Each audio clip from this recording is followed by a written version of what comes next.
Do you need paint protection film for your Tesla? With my background in finance, I decided to skip PPF for my Model Y. And after driving 36,000 miles, was this a mistake? So here was my initial reasoning. The cost for a full PPF wrap, it can come in anywhere between $2,000 and $6,000. And some custom wraps can come in even as high as $10,000. If you do it yourself, you can save some money. However, it's still only a thin layer of protection. It's not going to protect your Tesla from bigger dings and scratches. And there's actually another hidden downside to getting PPF. But more on that in a moment. With only limited protection and really the big upfront cost, it was hard to justify. And to add to that line of logic, a Tesla paint touch-up kit is much less expensive. If I remember right, it's right around $50. I shared a quick video a while back on touching up scratches. That was after a lady had sideswiped my Model Y with her truck. It was parked and I wasn't around, but luckily she left a note and she offered to pay to fix it, so I just had her reimburse me for that kit.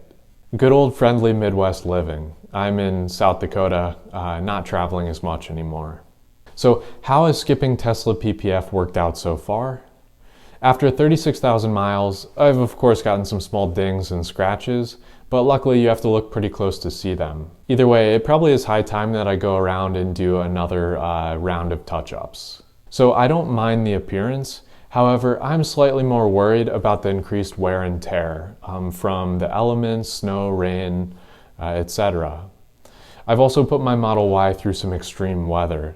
When living in it, I drove on lots of gravel roads trying to find car camping spots. Having PPF would have likely protected against most of those scratches. However, the upfront cost, it still makes it not worth it. Even more so if you factor in the time value of money. Inflation for most is a hidden tax, but for investors, you can actually use it to your advantage. But I digress. If anything, smaller PPF strips on commonly hit areas, that might be an okay move. Especially if you're on gravel roads often or behind big trucks on highways. Or maybe if you're on sanded and salted roads a lot in the winter. For example, you can get a front bumper or bottom back side strips. You can even get ones just for the handles. I'll include a link in the description to these products on Amazon. However, there really aren't many reviews. Most people, like me, are probably skipping PPF for their Tesla. Now, that hidden downside that I mentioned, having PPF can also cause issues when touching up the paint. Overall, it's just not worth the extra hassle and not financially worth it. It won't likely change the cost or timeline of getting a new paint job down the road, if you need one at all.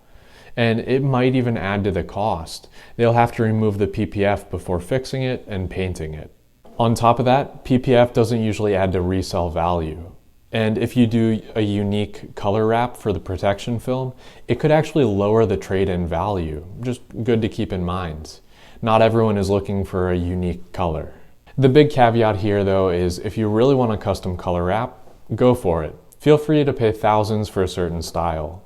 However, for most people, I'd recommend skipping the PPF with your new Tesla.